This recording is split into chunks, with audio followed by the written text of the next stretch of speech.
Good afternoon. Welcome to another episode and conversation on the Worthy for 30 podcast. I am your host, Eric Tash. With me today is ShoppingGives founder and CEO, Ronny Sage. Ronny's journey began with a pivotal question about how can businesses authentically connect with consumers while still staying within budget. With staggering figures of over $200 billion spent in advertising and $25 billion in digital advertising in the US alone, he saw an opportunity for a more purposeful approach. Drawing from his experience in a digital marketing agency and various brands, Ronny recognized the potential to redirect marketing dollars towards creating a positive impact. By exploring this possibility, he and his co-founders discovered the limitations of cause marketing for brands and the lack of consumer involvement in supporting causes. Enter ShoppingGives, a platform aiming to revolutionize the way businesses engage with customers by allowing them to build genuine relationships, achieve their business objectives, and simultaneously contribute to social good. Join us today as we uncover Ronny Sage's journey and insights on aligning business success with meaningful impact on this episode of the Worthy for 30 podcast. Ronny, welcome. Hi, Eric. Thanks so much for having me. Of course. So let's start with that journey to founding ShoppingGives. Tell us how this all came about. I think it was 2015 when you opened the doors. Yeah. So, a saying that I have, a motif that I have is that the path least expected can result in outcomes unimaginable. And that's kind of a motif that I've lived by throughout my life is just you don't realize where things are going to go. But, as you mentioned, this culmination of marketing and brand experience, working with some of the largest 100 retailers out there. I saw the challenges in these businesses, merchants, we call them, being able to authentically align with their customers' values and in trying to do cause marketing campaigns at agency and having conversations with marketing leadership, the consistency of how do we engage, attract, retain our consumers, mirrored with the other side of the coin being consumers, this next generation of consumers, generation impact, we call them, is that millennials, Gen Z at this point in time, we're voting with their wallets and, buying with their hearts. And they're looking for brands that really align with their values. And, that spending power of that generation only increases, and with this early thesis of seeing what was Amazon Smile, rest in peace, and the rise of social impact, why was it so difficult for these brands to activate in a similar way? And so very early on, I bootstrapped this out of an agency called Rise Interactive in 2015. I had a non-compete with them. I told them that, I would work with them, guaranteed them 2 years, led their digital strategy and sales for the IR 100, and quickly saw this opportunity kind of manifest. And so I took my salary, my commissions, built this company out of it. By the time I left, I had 3 full-time employees kind of developing and working on the early iteration of this, which was a very different look and feel of what we do today, but always with the kind of underlying sense of how do we create impact with every action? How do we create impact with every purchase? And how do we connect this three-sided pillar of consumers, nonprofits, and merchants to have a mutually beneficial relationship throughout? Mm-hmm. That's great. It's amazing. So you incubated this at Rise Interactive, and then you moved on and evolved it into a full-fledged business. And now it's a social impact tech stack, which we'll get to in a second. And you said it's a three-sided marketplace or paradigm where you have the consumers, the nonprofits, and the merchants. Can you help us visualize how, if I'm a consumer, where would I see ShoppingGives? Absolutely. So it's definitely evolved. Where we are today is we have various technologies, and you can think about ShoppingGives really as 3 core pillars for both sides, the merchants and the nonprofit, and I'll kind of flow through to how that is realized for the consumer or the donor. This first piece is identify. I want to talk through kind of how this works, and then we'll Tarantino it and come back to kind of where it's realized from the consumer. So identify is on both sides, within our network. Today, we talk about it as we are the network that enables this purpose-driven global economy that, ShoppingGives helps thousands of businesses and nonprofits scale and optimize their cause marketing and social impact strategy. So how do we do that? Is we identify, sort of empowering both merchants and nonprofits to identify their corporate partnerships and their strategies, who and what and why are they giving to each other. There's We think about businesses, their team, their community, their customer, and their product. When you think about the nonprofit, there's the other side of that pillar. Who are their donors? What is their community? What is their impact? What is their thesis? What is their mission? And so how do those two Venn diagrams overlay from both a qualitative and quantitative perspective of what is their preferences versus what is their data telling us? So we're helping them make smarter business decisions if they're limited on time and resources, dollars and hours, right? Those are the two limited resources you can look at. How are they going to invest those dollars to ensure that they have the highest ROI? That nonprofits are retailers are businesses. So they're both businesses, both have a P&L and both have an ROI. And so how are we enabling them to create the most profitable and meaningful and authentic relationships with each other? The second piece is our social impact stack, which is where you will see the customer experience come to life. But that is, how are we showing up throughout that customer journey from awareness to advocacy and empowering these businesses to integrate cause, marketing, and social impact in an authentic way throughout the entire business. So whether that be from advertising through loyalty programs and interactions throughout. So for example, you may see this on an Olaplex where they are saying, the individual we support these specific nonprofits that would be on the product page, the cart, the checkout, where they're donating $1 per purchase to different causes. And they change those causes based on their core mission of empowerment for women and different bubbles around that kind of core concept of, racial injustice and women's empowerment.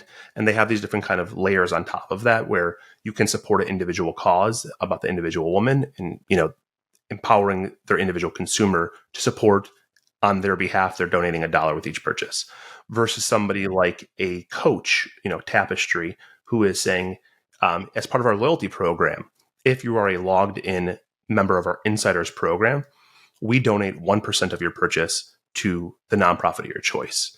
So you have to actually log in. But then there's the other side of that, which is their Coachtopia brand, which donates 1% of all sales to 1% for the Planet nonprofits. So there's different activations on their site. So every user can purchase Coachtopia in store and online, and 1% is donated to 1% for the Planet nonprofits. And you'll see that messaging on the PDP, on the card, so on. Different approaches. Kenneth Cole, they're deep supporters of mental health. Kenneth has Mental Health Coalition. He has Kenneth Cole Foundation, and they have what we call a default. So they're giving back on every product. There's no choice for the consumer. If you go to their product page, if you go to their cart page, checkout, you will see the different products, different donation amounts. It's dynamic. So we're empowering that merchant to control the donation amount by product, by SKU, over how much is being donated per product. So they're able to manage their double bottom line, identifying who they're giving to so they can create capsule collections. So you may see different causes being supported on different products. And then they also empower the consumer to add on donations. So you can add a $1, $3, $5, $10 donation, per se. And that goes into our third pillar. So that's how it shows up through that journey. You may see it on, for example, Mixers and Atori, where they have a blend of those customer journey purchase experiences. But then in their loyalty program, you can redeem points for donations or sign up for an email you may see, and it donates $5 if you sign up for their email, or customer interaction. So we have action-based impact as well.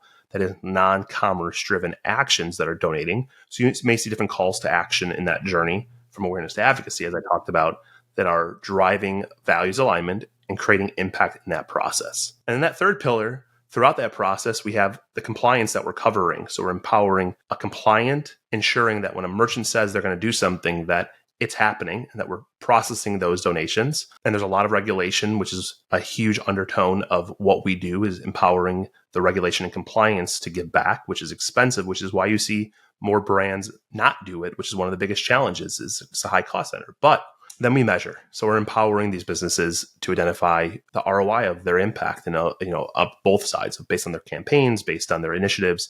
What is that realized value that is taking place based on their investment, which then empowers them to invest more. That's tremendous. Again, seeing those three pillars and how they worked with one another. Let's start with that overlap between merchant and nonprofit. So if I'm using Kenneth Cole as an example, mental health is a very important cause for them. What sort of data are you reporting back to those nonprofits that are on part of the ShoppingGives network about that Kenneth Cole consumer? And then what are you telling the Kenneth Cole about that consumer who's helping support that mental health cause? Yeah, it's a great question. So it's more on an agnostic aggregate. So we're not privacy is paramount. And so we're not knowing individual information. I don't know who Eric is per se, but I know what Eric's may look like, right? So we both have beards and we're both males, but I would classify us as, right? And so I may, through extrapolated data, be able to layer on that, but that's not what we're necessarily looking at. Like, you may know who Eric is and that Eric's the male. I may not know that as ShoppingGives, and we don't necessarily need to know that.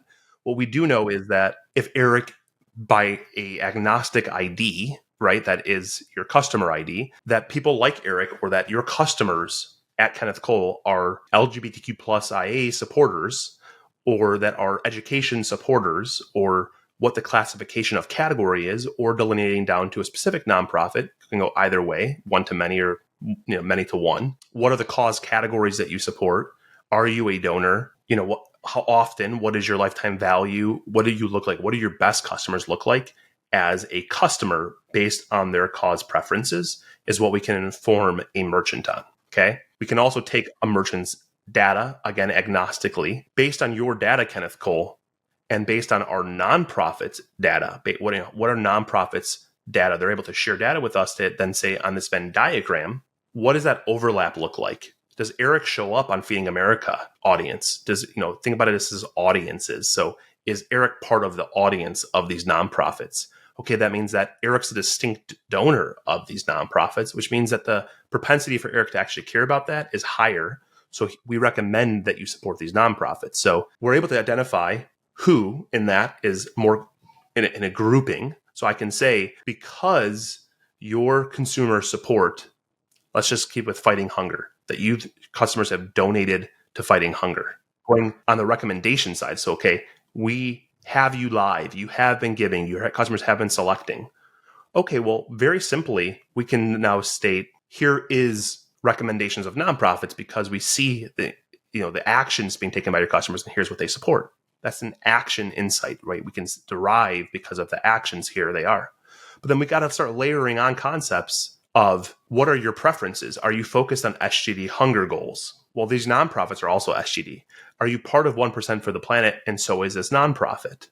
But then the last piece on this is, after we are running with the program, is be able to say, here's actually what happened. The conversion rate, the average order value, the lifetime value, the win back rate of customers in these different categories of causes have higher values or have different numbers assigned to them, KPIs assigned to them, measurements that define the value of that cohort, of that audience. The opposite is happening for nonprofits. Nonprofits are understanding what the most valuable type of merchants are for them.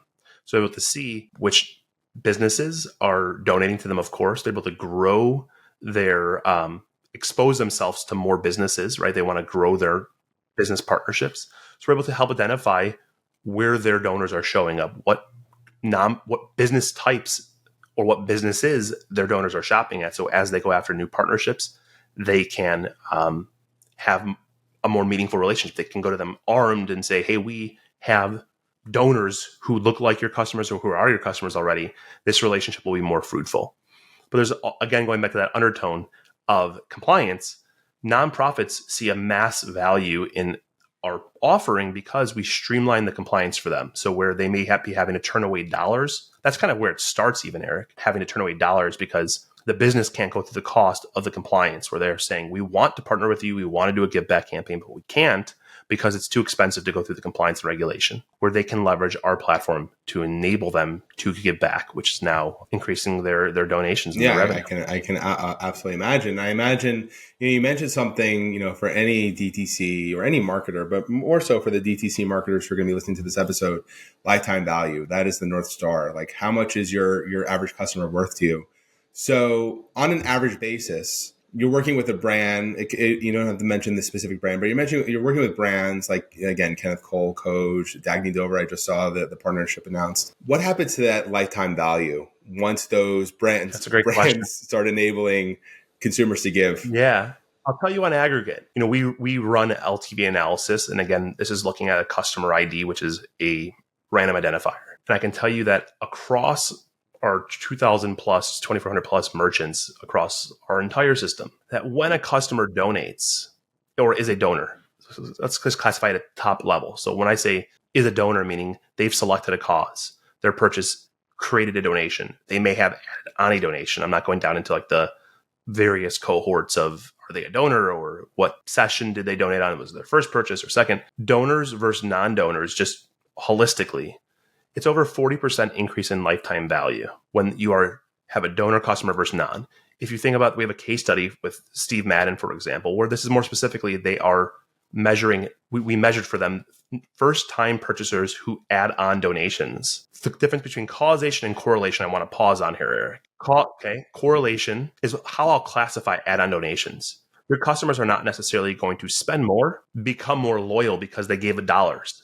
But what you are doing is you're identifying a new segment of customers who are your most loyal customers, who are your donors in a customer donation. So you're able to say they're seeing 6x LTV on customers who donate on their first purchase. So what are they able to do now is segment those customers, cohort those customers to say, these are our best customers. And if you know any concepts and principles of marketing or finance, you always focus on your best, most valuable first and squeeze the dollars and move your dollars. This is a concept I learned from Rise Interactive. Move your dollars up and out.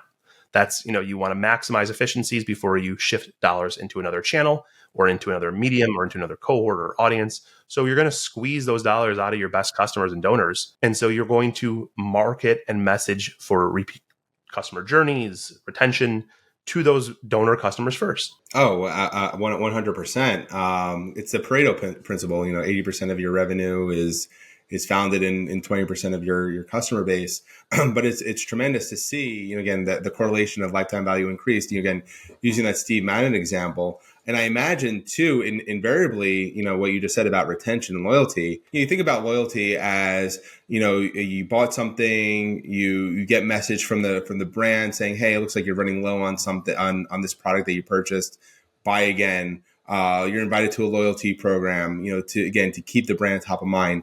Now that the brands are providing a conduit to allow consumers to give and to show or to contribute to impact beyond just buying the product or service that's being marketed to them, loyalty, I would think, for that consumer looks a lot different than you're just run of the mill brand, because they know that those dollars are going to something else beyond just buying a product or service. So I can talk about the measurement and the messaging, the conversation change here. And I will state that the impact, every brand should be giving back, right? We know this. It's the undertone of what we do, but how they message it and doing it just for the benefit of, we're not a conversion optimization tool. I won't go head to head with an A/B test on just a conversion optimization tool. Anybody who pitches that, I will debate, because it takes authentic messaging throughout that journey to inform and educate the customer about your values. Talk to them about what you're doing and why,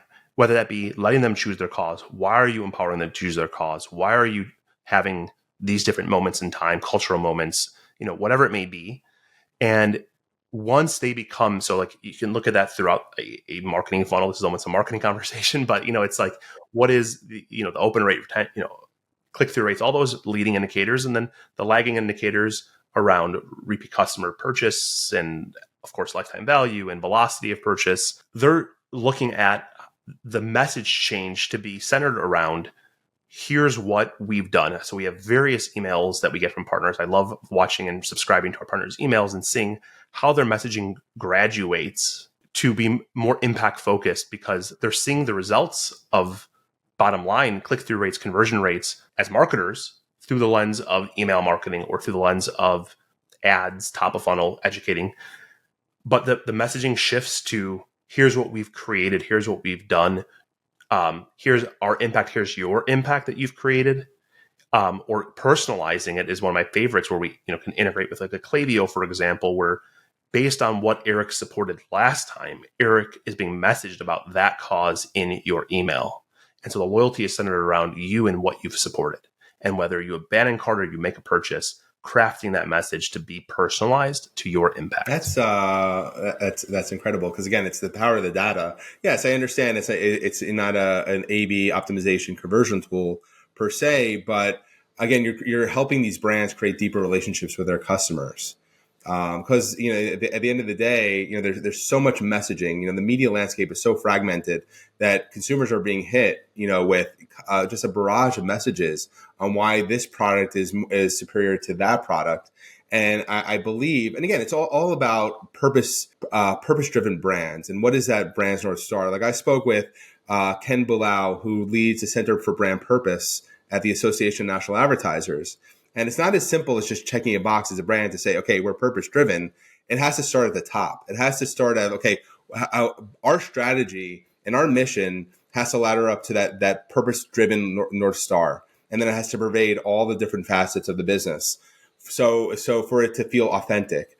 So yes, Shopping Gives is an integral part of a brand's tech stack and marketing functionality, but it has to be done in an authentic way. And I think you're providing data points and ammunition for those brands to think through of, okay, if we're going to speak to a customer, the next message that comes out from us has to be so rooted, yes, in data I understand, but it has to be authentic. And I know authentic is an overused term, but it needs to make sense to the consumer on why that brand is doing what they're doing in terms of driving impact. Absolutely. That goes back to your team, community, customer, and product of, what and why. How do we make sure that it's not what, greenwashed, whitewashed, pinkwashed, whatever it may be? How do we ensure that there's a continuous pulse of impact, of messaging, of a rooted reason why, of where does it start? And it could start with the customer, could start with that transparent messaging of, we don't know. And that's what we tried. That's a big part of that identify piece is many brands don't know. And so they don't start because they don't know and they don't want to fall into a wrong messaging trap, right? Where it goes up to, especially with larger businesses, they don't know where to engage and what's going to draw that line in the sand for their consumers. They need to have a position. They need to be giving back. It needs to be done authentically. And that starts many, many times with team as well. And knowing that for, this can become a very political, polarizing conversation. And it doesn't need to be. That's not where we started this, is that every moment should have a moment of impact. If you start with your team and your community and saying, what do our employees care about? What does our customers care about? Where are we locally? What do we care about? What do our customers actually give to and care about? And being able to center that messaging around that creates that authenticity. So it's very interesting, in terms of like, what do our employees care about? What does our community, what do our consumers care about? Help me understand, or help the listeners understand, when it comes to a new conversation with a brand that wants to figure out a way, how do we enable our consumers to give, or how do we work in a mutually beneficial way with our consumers to make an impact based on a slew of different causes? Where does Shopping Gives come in? Like, do you guys come in once the brand has identified the causes that are near and dear to who they believe, or what they believe is near and dear to their consumers, their employees? Or do you also come into the conversation to help them identify those causes? Like, they know they need to do something, but they need help in finding what that cause is. Like, help us understand. Yeah, it's great. So we come through. It happens so differently with so many different brands. We will come in with brands who know exactly who they want to give to and why, and support them in that activation. Kenneth Cole is a perfect example of that, where they have a strong rooted position on this. They want to elevate their customer journey. They want to handle the compliance, and they want to be able to measure it. And then we have brand new brands who, merchants who are just starting in this, who are very large, big businesses, public companies who don't have those answers, but who have thesis and who have beliefs. And they say, we don't know which causes our actual customers care about. We know what we support and what we care about, but we're in business and we need to make sure that aligns to our customers. How do we do that? Or we want to give, we're not open to letting the customer choose. How can we identify before we start giving and go after XYZ month? Is this going to resonate with us? Because we're going to be putting time and effort towards this. And there's a million other messagings, a million other marketing, a million other things that we can do. We need guidance in who we should be supporting and why. We'll activate, if that aligns with us. They may get back, feedback that it's not something that they want to support. And that's okay. So there's plenty of causes out there. And so we help that division and that kind of tackling of that mindset of who, what, and why, and how are we going to give back? That is super interesting. Again, you have the Kenneth Cole example with mental health, and then brands that that, again, they know they need to do something. They know that what's dear to them, but they need to make sure that it aligns with their consumer base. In terms of the breadth and depth of the nonprofits that Shopping Gives works with, how many nonprofits are you currently working with on that one side? And then in terms of merchants, how many merchants are you guys working with? Yeah. So from the nonprofit perspective, we are positioned to support any 1.8 million nonprofits that are in good standing in the US by IRS. So business can support any nonprofit, depending, we have different levels and tiers and software technology. So depending on which tier you are, but within our, what we call our Clarity Impact Network, which is the formal launch of this coming in January, which is going to be released. We have beta right now where we have going on 500 nonprofits in this network, which are fully, profiled audience, graphed understanding of what their causes are, what their customers are, what their ideal partnerships are, who and what and why they want to partner with certain businesses. So we call those our verified nonprofits. The position that we are in is to work with any of those nonprofits. And we are, have a unique position in the market where we donate to these nonprofits and they come and sign up for us because we can donate to any 1.8 million. So all these nonprofits, we have the ability for these merchants to support, businesses to support that align with their mission. But then we have the ability to forge these deep relationships with over, going on 500 nonprofits who are it's continuously growing. We had launched this in beta, I would say like 3 months ago, and formal release of this is coming in January. You're the first to hear it. We haven't officially announced it yet, but I'm announcing it here. So the Clarity Impact Network is being officially launched in January and opened up to all nonprofits to sign up. And then on the merchant side, just over 2,400 merchants giving back with us. We have from moms to the masses. So we say from day one stores just opening up on Shopify to your public companies, LVMH, Tapestry, Olaplex, public companies. Wow. So you heard it here first. The Clarity Impact Network is launching in January. This is a great thumbnail for a clip that I'll make in post production, Ronnie, and I'll definitely send it along your way. In terms of you mentioned innovation in cause related marketing, specifically to Shopping Gives, but I'd love to get your take. A lot of brands, a lot of businesses are talking about CSR, and we need to give back, and we need to give back to our community. We need to support our communities. What does innovation look like in this space? It's a broad question. It is a broad question, but I'd love to get your macro take. My macro take on it is let's see, from the winners on. We live in this. There's a crazy Venn diagram of businesses that we look at across the ecosystem of impact, let's call it, and we play in a really interesting position on that because we sit on the business side of that as well. So, from an innovation perspective, I think the future of payments is becoming more commoditized. So, there's a lot of payments concepts out there, which is making it easy and cheap for businesses to process donations. The uniqueness in where we are focused is not just about the compliance. So I'm going to say us because I'm thinking about where we think about innovation without tipping my head too much on where we're going.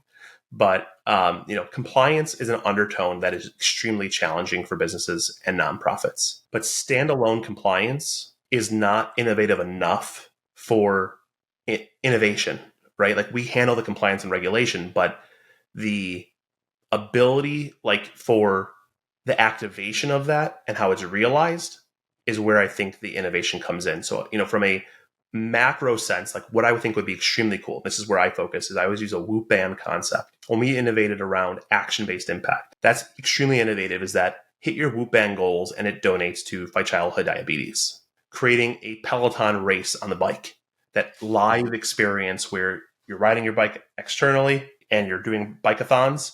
Imagine that we can empower Peloton to have a live view that's joined this race for heart cancer. And it's a live race in Peloton for heart cancer. I hope somebody from Peloton listens to this because this is what we would love to activate on with the technology, is showing the impact of how many people have joined the race. And it's creating live impact and people are able to pledge towards that. And every mile you ride is donating $5 based on your pledges, right? Like that's the kind of innovation that I'm thinking about, is how do we integrate impact truly into life?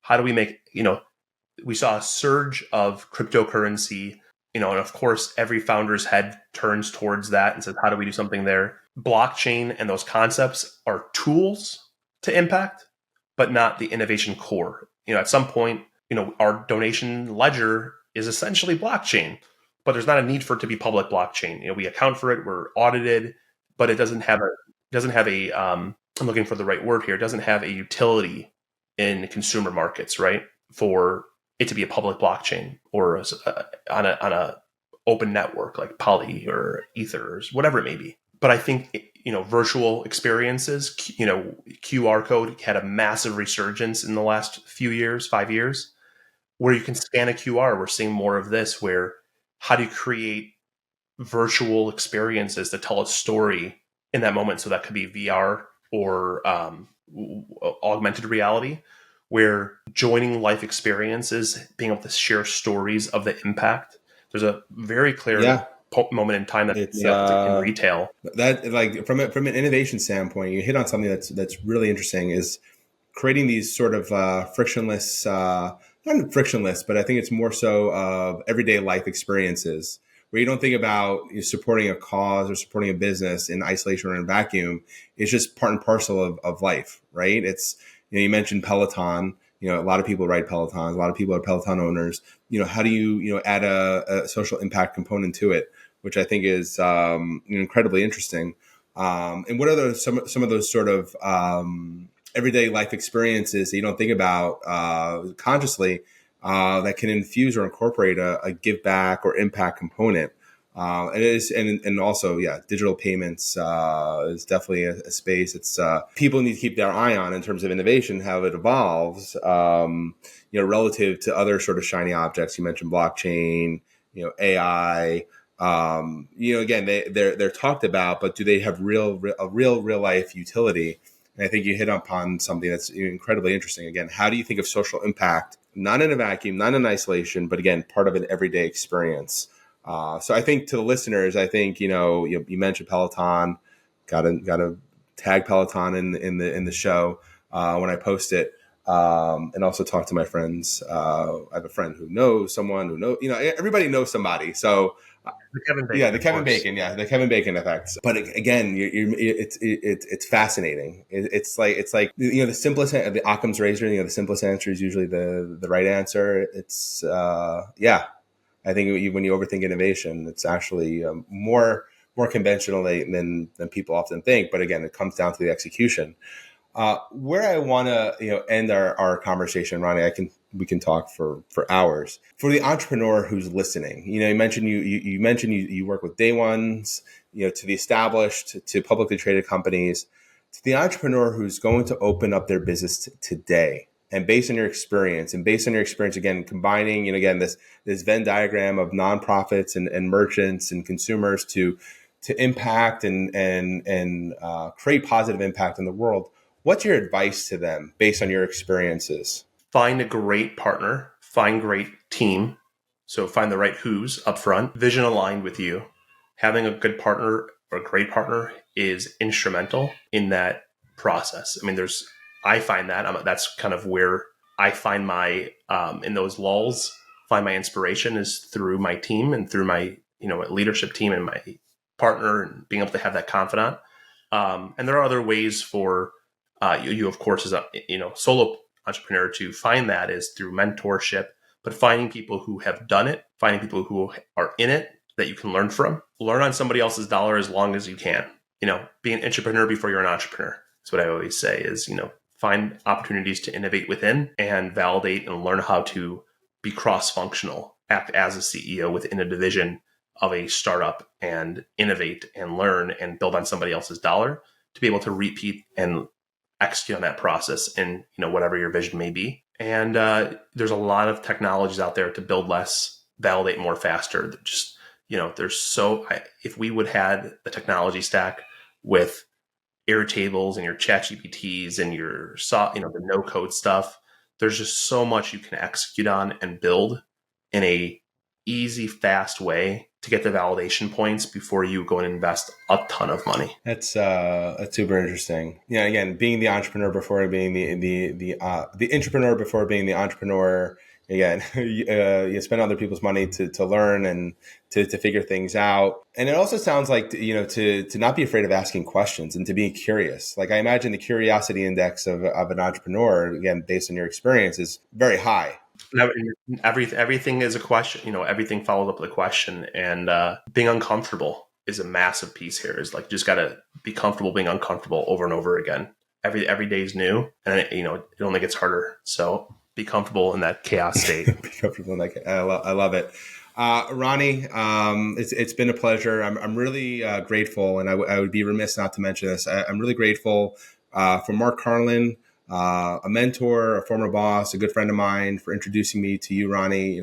Mark's business is a ShoppingGives customer, Ultima Electrolytes, ultimareplenisher.com. I'll also include that in the show notes. And you can see ShoppingGives technology on Ultima's website in action. So I really do appreciate Mark's introduction to connection. Thank you, Mark. Yes.